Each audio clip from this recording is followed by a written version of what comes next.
నా పేరు ఎం సతీష్ కుమార్. నేను గత 10 సంవత్సరాలుగా పౌల్ట్రీ బిజినెస్ చేస్తున్నాను. మా ఫ్యామిలీ ఈ పౌల్ట్రీ ఫార్మింగ్లో గత 35 సంవత్సరాలుగా ఉన్నారు. ఫస్ట్ 5 days మెడికేషన్ ఇవ్వాలి. డే 1 నుంచి కూడా వ్యాక్సినేషన్ స్టార్ట్ చేయాలి. డ్రై ఫిష్, ఆయిల్ తీసిన పల్లి కేక్, ఇదేమో ప్రోటీన్ ఐటమ్స్, సన్ఫ్లవర్ కేకు, వీటితో పాటు మేజు, పరము, డిఓబి, రాయి పొడి ఇవన్నీ కలుపుకొని మనం ఫీడ్ తయారు చేసుకొని కోళ్ళకి ఏజ్ని బట్టి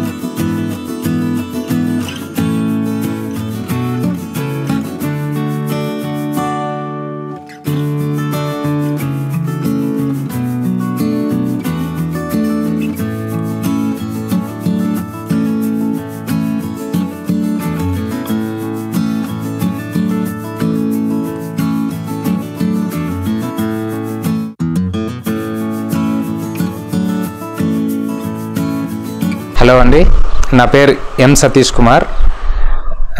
నేను గత 10 సంవత్సరాలుగా పౌల్ట్రీ బిజినెస్ చేస్తున్నాను. మా ఫ్యామిలీ ఈ పౌల్ట్రీ ఫార్మింగ్లో గత 35 సంవత్సరాలుగా ఉన్నారు. పౌల్ట్రీలో మంచి చెడు రెండు ఉన్నాయి. లాభాలు ఉంటాయి, నష్టాలు ఉంటాయి. బాగా జాగ్రత్తగా కంటిరెప్పగా పసిపిల్లల్ని కాపాడినట్టు కాపాడుకోండి. మన మార్కెట్ కూడా కలిసి వస్తే ఖచ్చితంగా లాభాలు ఉంటాయి. కోడిపిల్లలు మనకి ఇప్పుడు ప్రజెంట్ అయితే 4 హ్యాచరీస్ ఉన్నాయండి. లేయర్ కోడిపిల్లలు తీసుకోవడానికి 4 హ్యాచరీస్ ఉన్నాయి.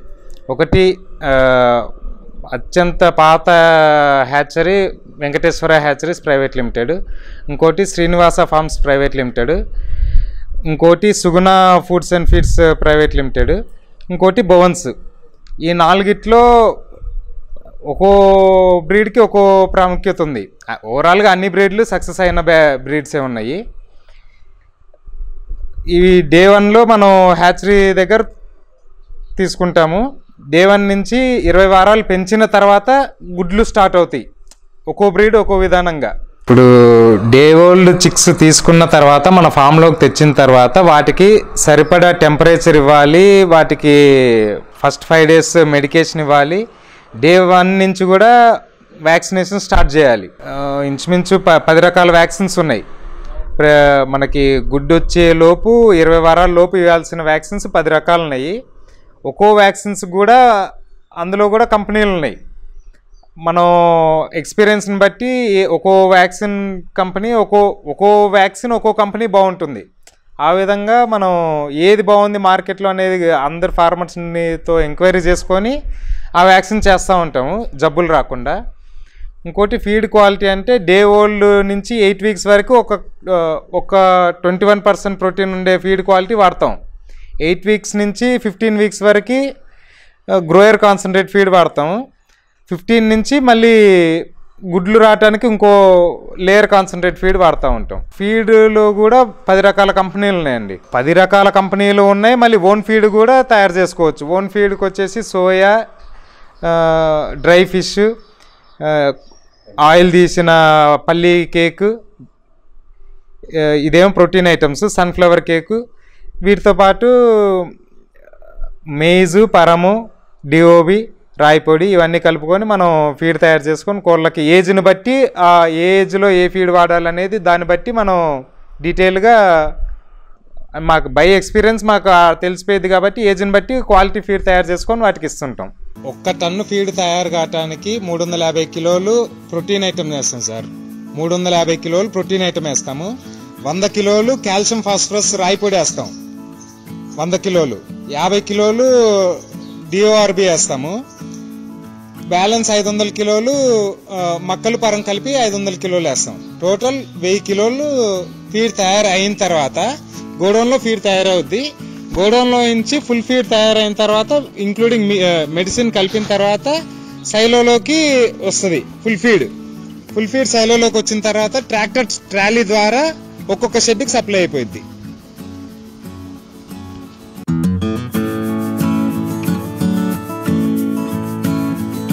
ఒక్కో గుడ్డు రావటానికి ఒక్కో కోడి పిల్లకి 300 రూపాయల వరకు ఈజీగా ఖర్చు అవుద్ది ఒక్కో కోడి పిల్లకి. అంటే 10,000 కోడి పిల్లకి 30 లక్షల రూపాయలు వితౌట్ షెడ్, ఫాము ల్యాండ్తో సంబంధం లేకుండా ఓన్లీ అది ఫీడ్కి వ్యాక్సిన్స్కి మేనేజ్మెంట్కి మాత్రమే కోడికి 300 రూపాయలు ఖచ్చితంగా ఖర్చు అవుద్ది. 10,000 కోళ్ళకి 30 లక్షలు ఖచ్చితంగా ఖర్చు అవుద్ది. 10,000 కోళ్ళ షెడ్ వచ్చేసి 200 ఫీట్ వెడల్పు, 200 ఫీటు ఇంటూ 40 ఫీట్లు సైజులో 10,000 షెడ్ వేసుకోవచ్చు. టోటల్ షెడ్ ఖర్చు వచ్చేసి సిమెంట్ కానీ సిమెంట్ వర్క్, కేజెస్, ఇవన్నీ రేకులు ఇవన్నీ కలిపి టోటల్ పర్ బర్డ్ వచ్చేసి 250 రూపీస్ పర్ బర్డ్ అవుతుంది. ఉట్టి షెడ్ వేయటం వరకు, ఓన్లీ ఖాళీ shed including feeding, water system వీటన్నిటితో కలిపి. అంటే కోడికి వచ్చేసి 10,000 కోళ్ళకి వచ్చేసి 25 లక్షలు అవుతుంది. టోటల్ షెడ్డు ప్లస్ కోడి పిల్ల తెచ్చి పెంచడానికి మొత్తం కలిపి 55 నుంచి 60 లక్షల వరకు అవుద్ది, ఇంక్లూడింగ్ షెడ్ కానీ కంప్లీట్ మళ్ళీ గుడ్లు వచ్చే వరకు, బ్యాచ్ గుడ్లు స్టార్ట్ అయ్యే వరకు.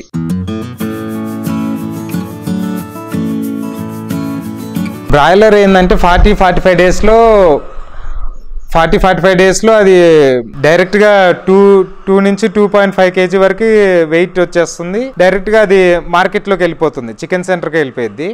లేయర్ వచ్చేసి ఫస్ట్ 6 మంత్స్ అది కంప్లీట్ తినటం వరకే సరిపోయింది. ఫస్ట్ డే ఓల్డ్ నుంచి మన ఫామ్కి వచ్చినాక 6 మంత్స్ ఓన్లీ ఫీడింగ్, తినటము, వ్యాక్సిన్స్ చేయటం వరకే మన పని.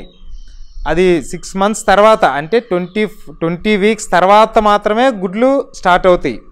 ఆ 20 వీక్స్ నుంచి 75 to 85 వీక్స్ వరకు మన మేనేజ్మెంట్ని బట్టి, ఒక్కో మేనేజ్మెంట్ స్టాండర్డ్ మేనేజ్మెంట్ ఉన్న వాళ్ళు 100 వీక్స్ వరకు కూడా మేనేజ్మెంట్ చేస్తారు, 100 వీక్స్ వరకు కూడా ఎగ్స్ పెట్టిస్తున్నారు. స్టాండర్డ్ అన్ని హ్యాచరీస్ ఇచ్చే స్టాండర్డ్ ఏంటంటే 75 to 85 స్టాండర్డ్గా మనం గుడ్లు పెట్టించుకోవచ్చు అని చెప్తున్నారు. ఈ బ్రాయిలర్ వచ్చేసి మ్యాక్సిమం 2 మంత్స్లోనే దాని చాప్టర్ క్లోజ్ అయిపోయింది.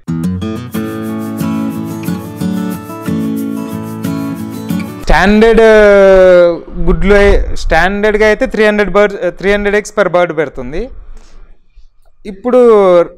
ఇప్పుడు స్లోగా హ్యాచరీస్ కూడా రీసెర్చెస్ పెంచి కొంచెం దాన్ని 320 to 330 వరకు కూడా లాగుతున్నారు ఒక్కో హ్యాచరీని. బ్రీడ్ని బట్టి ఒక్కో వాళ్ళ స్టాండర్డ్స్ పెట్టుకున్నారు సార్. BV 300 అయితే 360 eggs వరకు పెట్టిస్తున్నారు ఒక్కో కోడి.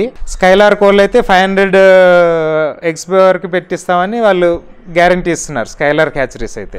బ్రీడ్ వచ్చేసి ఏది బాగుంటుంది అనేది ఎవరని చెప్పలేము సార్, ఒక్కో మేనేజ్మెంట్కి ఒక్కో బ్రీడ్ సెట్ అవుతూ ఉంటుంది. ఓవరాల్గా ఈ 4 బ్రీడ్లు కూడా అన్నీ కూడా ఎక్సలెంట్ బ్రీడ్సే.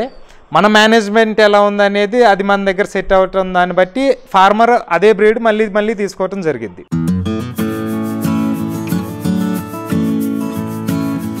రిస్క్ అనే హై రిస్క్ ఫీల్డ్ సార్ ఇది.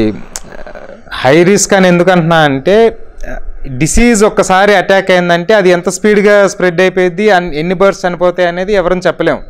బై ఎక్స్పీరియన్స్ మనం చెప్పాల్సిందే. కానీ గత కొన్ని సంవత్సరాలుగా ఈ జబ్బు ఆల్రెడీ ఇంతకుముందు వస్తే ఈ జబ్బుకి ఇంత మోర్టాలిటీ అవుద్ది అనేది మనం బై ఎక్స్పీరియన్స్ చెప్పాల్సిందే. కానీ గ్యారంటీ లేదు ఈసారి కూడా అదే విధంగా మోర్టాలిటీ అయ్యి ఆగిపోద్ది అనే గ్యారంటీ లేదు. హీట్ స్ట్రెస్ ఉన్నప్పుడు డిసీజ్ ఈ రెండు కలిసి హ్యూజ్ మోర్టాలిటీ అయ్యిద్ది. ఇంచుమించు 80-90% మోర్టాలిటీ అయిన బ్యాచెస్ కూడా ఉన్నాయి డిసీజ్ని బట్టి. హెచ్పి డిసీజ్ వచ్చిందంటే బర్డ్ ఫ్లూ, అదే హెచ్పి హైపాథోజెనిక్ డిసీజ్ అంటున్నారు. అది వచ్చిందంటే ఒకవేళ వ్యాక్సిన్ చేయకపోతే ఇంచుమించు టోటల్ వాష్అవుట్ అయ్యే ఛాన్సెస్ కూడా ఉన్నాయి. అంటే 100% మనం 55 lakhs పెట్టుబడి పెట్టి 10,000 కోళ్ళని పెంచి 6 months 7 months వెయిట్ చేసిన తర్వాత 30-35 వీక్స్ తర్వాత ఆ జబ్బు వచ్చిన తర్వాత టోటల్ జీరో అయ్యే ఛాన్సెస్ కూడా ఉన్నాయి. అంటే అంత డేంజర్ బిజినెస్ ఇది.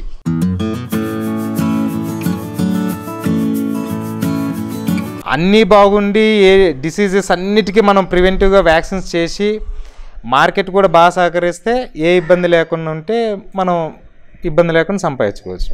యావరేజ్గా మా ఫార్మర్స్ ఎప్పుడు మామూలుగా అందరం కలిసి మాట్లాడుకుంటాం కదా సార్, యావరేజ్గా ఈ ఇయర్ ఇంత మిగిలింది అని అనుకుంటూ ఉంటారు కదా. యావరేజ్గా ఒక్క బ్యాచ్కి వచ్చేసి కోడికి 100 నుంచి 150 రూపాయల వరకు బాగా దగ్గరుండి జాగ్రత్తగా చూసుకునే వాళ్ళకైతే 100% మిగిలిద్ది. 100 నుంచి 150 వరకు అంటే 10,000 కోళ్ళకి 15 లక్షల వరకు అయితే మిగిలే అవకాశాలు ఉన్నాయి.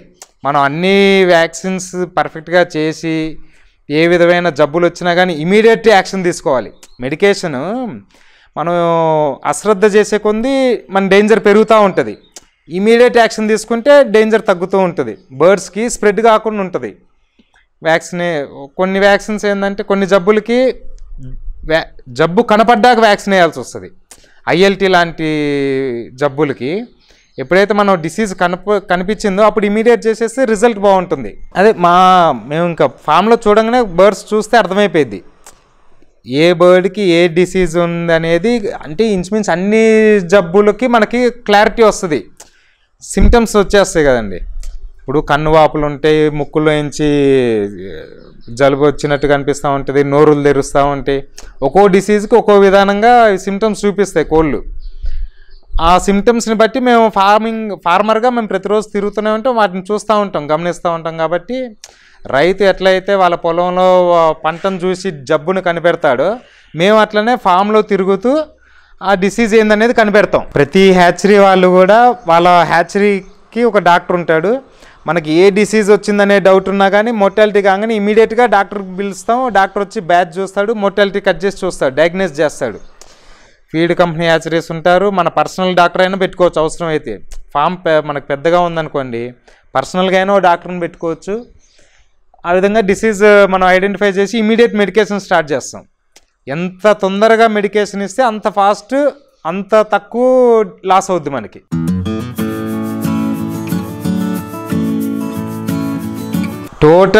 టోటల్ బర్డ్స్ ఏజ్ 1.5 year అంటే 72 వారాలకి వేస్తున్నాము. అది 72 నుంచి 82 కావచ్చు, 100 వారాలు కావచ్చు. యావరేజ్గా అయితే 80 వారాలు, 1.5 year. ఈ 1.5 yearకి ఒక్కో బ్యాచ్ అనుకుంటాం మేము. 1.5 year పెట్టుబడి పెట్టిన తర్వాత మనం ఎక్స్పెక్ట్ చేసే లాభాలు ఆ రేంజ్లో ఉంటాయి. నేను ఒక్కనే కాదు, మా ఫ్యామిలీ మాత్రమే కాదు, ఏ ఫార్మర్ అయినా కానీ మల్టిపుల్ బ్యాచెస్ ఎందుకు పెంచుతాడు అంటే ఇప్పుడు ఎగ్ మార్కెట్ ఎప్పుడు బాగుంటుంది అనేది ఎవరూ చెప్పలేనిది. అది ఫీడ్ కాస్ట్ ఎప్పుడు ఎక్కువైద్ది అనేది ఈ ఎగ్ మార్కెట్ మన చేతిలో లేదు, ఫీడ్ కాస్ట్ మన చేతిలో లేదు. మన చేతిలో ఉన్నదల్లా ఫామ్ మేనేజ్మెంట్ మాత్రమే. కోడి పిల్లల్ని తీసుకురావాలి, జాగ్రత్త వ్యాక్సిన్ చేయాలి, పర్ఫెక్ట్గా ఫీడ్ హై క్వాలిటీ ఫీడ్ ఇవ్వాలి. డిసీజెస్ ఏమొచ్చినా ఇమీడియట్ యాక్షన్ తీసుకోవాలి. అయితే ఇప్పుడు ఫర్ ఎగ్జాంపుల్ మేము ఉన్నాం అనుకోండి, 1 lakh బర్డ్స్ మాకు ఫామ్ కెపాసిటీ అనుకోండి. 1 lakh బర్డ్స్ ఫామ్ కెపాసిటీ ఉన్నా కానీ మేము 20,000 మాత్రమే మేము వేసుకుంటాం. ఎందుకు 20,000 మాత్రమే వేసుకుంటామంటే సీజన్ మనకి ఎగ్ మార్కెట్ ఫీడ్ కాస్ట్ తక్కువ, ఫీడ్ కాస్ట్ ఎక్కువ, ఎగ్ రేటు మన టార్గెట్. పౌల్ట్రీకి లాభాలు రావాలంటే ఫీడ్ కాస్ట్ తగ్గాలి, ఎగ్ రేట్ బాగుండాలి. ఒక్కోసారి ఏమైందంటే ఫీడ్ కాస్ట్ పెరిగిద్ది, ఎగ్ రేట్ తగ్గిద్ది. ఆ టైంలో మనం మొత్తం 1 lakh బర్డ్స్ నింపామనుకోండి, మనకి 1,00,000 కోళ్ళకి పెట్టుబడి 3 కోట్లు అవుద్ది. అంటే 10,000 కోళ్ళకి పెట్టుబడి 30 లక్షలు అవుద్ది. ఈ 30 లక్షలు కాస్త హ్యూజ్ లాస్ అయిపోయి ఇంకో 30 లక్షలు పెట్టుబడి అయితే ఇంకో 30 లక్షల అప్పు కనపడిద్ది. ఎందుకు అప్పు కనపడిద్ది? ఫీడ్ కాస్ట్ ఎక్కువ ఉంది, ఎగ్ రేట్ లేదు. ఎగ్ రేట్ లేకపోతే ఫీడ్ కాస్ట్ ఎక్కువ ఉంది అనుకోండి, కోళ్ళనేమో కంపల్సరీ ఫీడ్ వేయాల్సిందే. గుడ్డు అమ్మినా డబ్బులు రావట్లేదు అనేది మనం గుడ్లు అమ్మినా కానీ మనకు ఫీడ్ చాలట్లేదు అనేది మనకు తెలుసు. కానీ లైవ్ బర్డ్స్ వాటికి తెలియదుగా. అవి మాత్రం పొద్దున్న లేవగానే మనకి ఫీడ్ కావాలి అని ఎదురు చూస్తూనే ఉంటాయి. వాటిని చంపలేము, అయినా కానీ మేము ఫార్మింగ్ చేస్తూనే ఉంటాం. అందుకు రిస్క్ ఎందుకు అనేది మేము ఉన్న బ్యాచ్ ఏదైతే కెపాసిటీ ఉందో 3 to 5 బ్యాచెస్ వరకు పెట్టుకుంటాం. అలా చేయటం వల్ల ఏంటంటే మనకి రిస్క్ తక్కువ, రిస్క్ అనేది తగ్గిద్ది. ఎప్పుడు ఎగ్స్ ఉంటాయి, ఒకవేళ డిసీజ్ ఏమైనా వచ్చినా కానీ ఒకటే బ్యాచ్ ఉంటేనేమో మొత్తం ఒకటేసారి 100% స్ప్రెడ్ అయిపోయింది. అదే 20% 5 బ్యాచెస్ ఉన్నాయనుకోండి, డిసీజ్ వచ్చినా కానీ ఎగ్ మార్కెట్ మనకు సహకరించకపోయినా మనకి రిస్క్ తక్కువ ఉంటుంది. అది ఆ ఉద్దేశంతో ప్రతి ఫార్మరు ఒకే బ్యాచ్ పెట్టుకోడు, కెపాసిటీకి తగ్గట్టు ఫుల్ బ్యాచ్ ఒకటే పెట్టుకోడు, మల్టిపుల్ బ్యాచెస్ పెట్టుకుంటాడు. రిస్క్ తగ్గిద్ది, సేఫ్ జోన్లో ఉంటారు.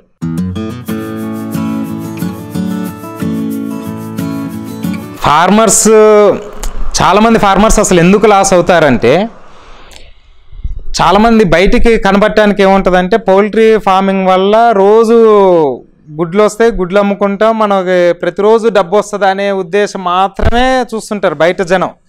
ఆ ఉద్దేశంతో పైన ఎంక్వైరీ చేసుకుంటారు, పెట్టుబడి పెడతారు, కోళ్ళని అయితే స్టార్ట్ చేస్తారు. కానీ వాళ్ళు గమనించింది ఏంటంటే అసలు మనం ఎప్పుడు పౌల్ట్రీ పెడితే మనకి సీజన్లో బాగా కలిసి వస్తుంది అనేది వాళ్ళు అసలు గమనించరు. చాలామంది మెజారిటీ ఫార్మర్స్ గమనించరు. అనుభవస్తులు ఏంటంటే వాళ్ళకి అన్నీ తెలుసు, ఎప్పుడు చిక్స్ తీసుకురావాలి, ఎప్పుడు మనకి మంచి పీక్లో ఉండాలి, ఎప్పుడు క్వాలిటీ ఎగ్ క్వాలిటీని బట్టి ఎగ్ మార్కెట్ బాగుంటుంది.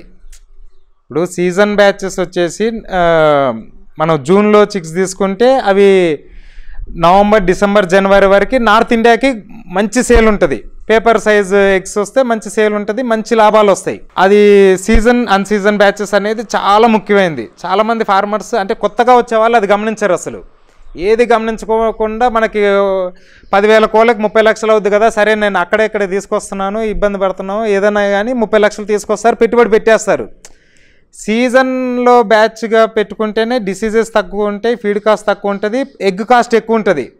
ఆ విధంగా అయితేనే లాభాలు వస్తాయి పౌల్ట్రీలో. మనకి ఎక్కడైతే లాభాలు రావాలో ఎగ్ రేటు తక్కువ ఉంటుంది. డిసీజెస్ వచ్చిందంటే మనకి హ్యూజ్ లాస్ అయిపోతాం. మెడికేషన్ లాసు, వ్యాక్సిన్ పరంగా లాసు, ప్రతి జబ్బుకి ప్రొడక్షన్ పడిపోయిద్ది. ప్రతి జబ్బుకి ఏ జబ్బు వచ్చినా కానీ ప్రొడక్షన్ పడిపోయిద్ది. ఆ ప్రొడక్షన్ ఇప్పుడు 10,000 కోళ్ళల్లో 9,000 గుడ్లు రావాల్సింది కనీసం 40-50 వేల గుడ్లు వచ్చినాయి అనుకోండి, 4,000-5,000 గుడ్లు వచ్చింది అనుకోండి, ఫీడ్కి కూడా సరిపోవు. ఇంకా పెట్టిన పెట్టుబడుల్లో ఎప్పుడు రావాలి? గవర్నమెంట్ నుంచి ఏ విధమైన సబ్సిడీ ఉండదండి. అత్యంత మెజారిటీ రైతులకే సబ్సిడీలు, అన్ని విధాల ఇబ్బంది పడుతున్న అగ్రికల్చర్ రైతులకే చాలా ఇబ్బంది పడుతుంది గవర్నమెంట్ ఇవ్వడానికి. పౌల్ట్రీ రైతులకు మాత్రం ఏ విధమైన సబ్సిడీలు ఉండవు. తెలంగాణ గవర్నమెంట్ వచ్చిన తర్వాత కొంతవరకు పౌల్ట్రీ ఫార్మర్స్కి హెల్ప్ చేస్తున్నారు. కరెంటు విషయంలో, మేజ్ విషయంలో, ఈ 2 విషయాల్లోనే కొంతవరకు హెల్ప్ చేస్తున్నారు. ఇది చాలా వరకు పౌల్ట్రీ ఫార్మర్స్కి బాగా ఉపయోగపడుతుంది. ప్రతి ఒక్కరు సద్వినియోగించుకుంటున్నారు. కానీ మన డిసీజెస్ వల్ల కానీ, ఎగ్ మార్కెట్ బాగాలేదనో, ఫీడ్ కాస్ట్ పెరిగిందనో, ఈ విధంగా అయితే ఏ గవర్నమెంట్ ఎవరికి ఏ విధమైన సబ్సిడీస్ ఇవ్వట్లేదు మన స్టేట్లో అయితే.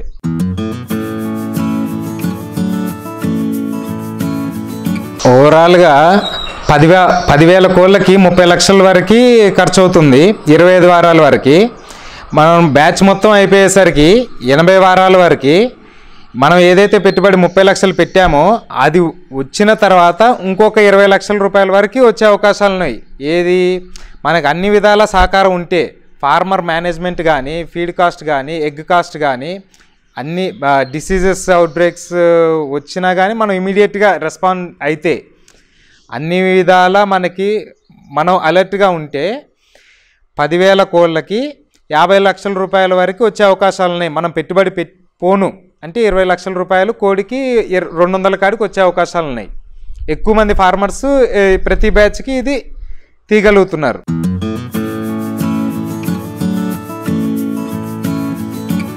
మన తెలంగాణ ప్రొడక్షన్ వచ్చేసి 2.5 కోట్లు అండి.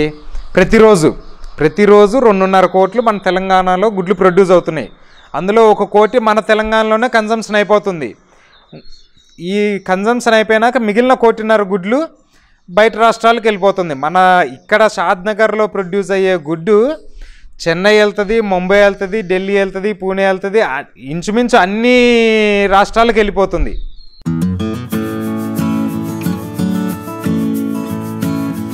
టోటల్ బ్యాచ్ ఏజ్ అయిపోయిన తర్వాత 75 నుంచి 85 వారాల వరకు అయిపోయిన తర్వాత వాటి గుడ్డు పెట్టే సామర్థ్యం స్లోగా తగ్గుతూ ఉంటుంది. మనకి ఎవ్రీడే మనం పర్సంటేజ్ చూసుకుంటూ ఉంటాం. 10,000 కోళ్ళలో మనకి ఎంత % గుడ్లు వస్తున్నాయి, ఎంత % రావట్లేదు అనేది మనకు ప్రతిరోజు అర్థమైపోతూ ఉంటుంది. స్లోగా మన గుడ్లు పెట్టే పర్సంటేజ్ తగ్గిపోయేటప్పటికి మనకి ఏజ్ అయిపోతుంది అనేది క్లారిటీ వస్తుంది. 85 to 90 వీక్స్ అప్పుడు ఏజ్డ్ బర్డ్స్ అంటారు, కల్ బర్డ్స్ అంటారు. ఆ కల్ బర్డ్స్ ఫైనల్గా మనం ఇంకా చికెన్కి వెళ్ళిపోతాయండి. ఎక్కువగా అవి మహారాష్ట్ర, కర్ణాటక వెళ్తుంటాయి. మన మన సరౌండింగ్స్లో కూడా ఫాస్ట్ ఫుడ్ సెంటర్స్కి అక్కడికి ఇక్కడికి చికెన్కి వెళ్ళిపోతాయి. కోడికి వచ్చేసి 100 రూపాయల వరకు యావరేజ్గా వస్తుంది. అది మార్కెట్ని బట్టి ఒక్కోసారి 70 రూపాయలు ఉంటుంది, ఒక్కోసారి 120, 130 వరకు వస్తుంటుంది. అప్పుడు ఆ రోజు ఉన్న డిమాండ్ని బట్టి యావరేజ్గా కోడికి 100 రూపాయల వరకు ఆ కలబోర్డ్ అమ్మినా కానీ, అంటే ఇన్ని సంవత్సరంన్నర గుడ్లు పెట్టించుకున్న తర్వాత ఆ మిగిలిపోయిన ఏజ్డ్ బర్డ్స్ కూడా మనకి కోడికి 100 రూపాయల వరకు యావరేజ్గా వస్తుంది.